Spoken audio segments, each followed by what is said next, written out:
Okay, everybody, so tonight's homework is going to be a little different than usual. Tonight we're going to go as an overview over the entire Navi. That means we're going to talk about what we've been learning in Navi from beginning till end and where we're up to. We started with chapter 1 of shoftim, and we're going to move on and talk about where we got up to. Today we actually got up to chapter 20, or Chaf, where we're up to in shoftim. We're almost at the end because there's 21 chapters in total.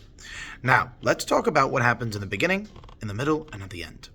In the beginning of shoftim, we learn about the Jewish people coming to the land of Eretz Yisrael. They come there, they actually were already there from the times of Yehoshua, which was more or less around the same time.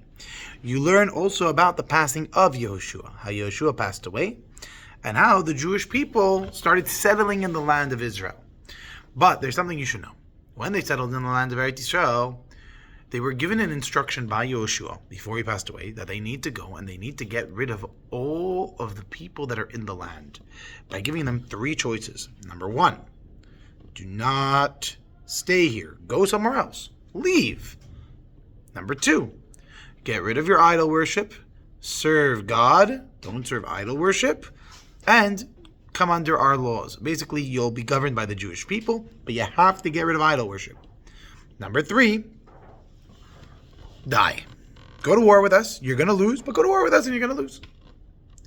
Now, there was a tribe, or actually one of the nations. There was in total 7 nations at the time that were in the land of Israel. One of those nations said, you know what, we're gonna get out of Eretz Yisrael. And they said, peace, Rel.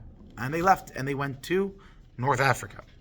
They still have a stone dating back about from that time where it says, Joshua the thief was the one that sent us here. Essentially, Yehoshua, it's written, I don't think it says Joshua, I think it's Yehoshua in their language, had the thief. Why do they call him the thief? Because Yehoshua was the one that took the land from them, they refer to it as.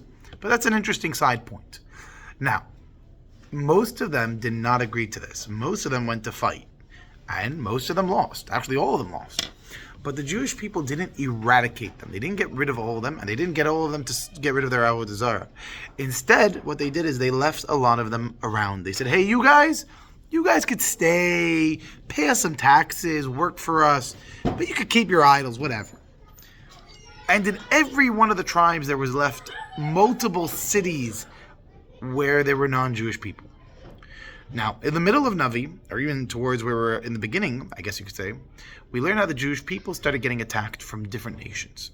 They got attacked from the Canaanim, from the Edomites, from Amalek, from Moab, from Ammon, from Midian.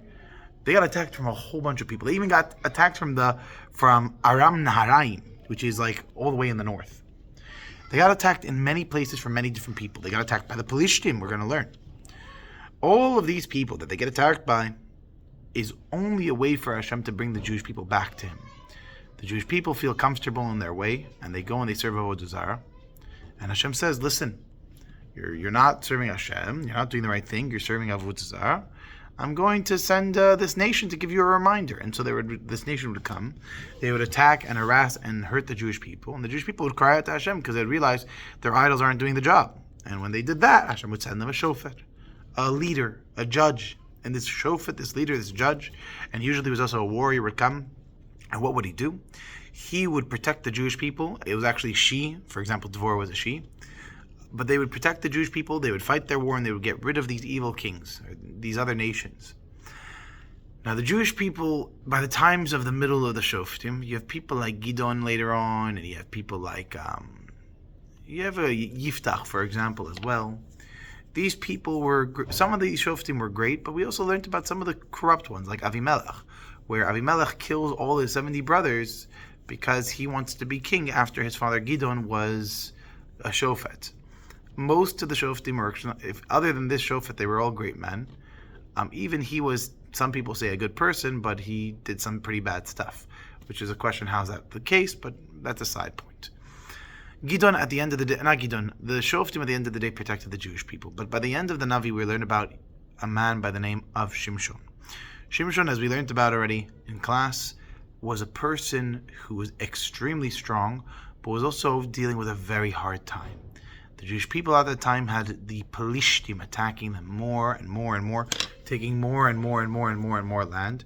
And Shimshon, to make a long story short, hurt the Pelishtim very bad and stops them from taking any more land, but dies in the process as well. That culminates at the end of about 390 years, roughly. Some people say 393 years. At the end of those 393 years, you get to the book of Shmuel, which we're going to be learning next year, Meretz Hashem. But there's two stories at the end of the book. And this is a very important detail. One is called the story of Micha's idol, and the other one is called the story of Pilegesh Begiva, which is the war with Binyamin. Both of these battles, both of these wars that happen, or they're not really wars. One of them is a war. One of them is just a story of idol worship. Both of these are argued whether or not they happened at the end of the book of Shoftim, meaning after Shimshon dies, or they happen in the beginning of the book of Shoftim, which is when Yehoshua dies, which is before everything that we talk about happens. So if you're going to learn it in order, then really this is actually meant to be in the beginning of the book. The question is, why is it not in the beginning of the book then? Because the Jewish people and the Chachamim, they don't want to write a depressing story in the beginning of the book of Shoftim. So they put non-depressing stories, because both the story of Pilegesh Begiva and the story of Micha's idol are both very sad stories. Anyway, that's a recap of everything we've learned so far. We're going to be finishing the book of Shoftim this week, Meretz Hashem. And in Meretz Hashem, we will have lots and lots of hatzlacha. Have a nice day and a good night.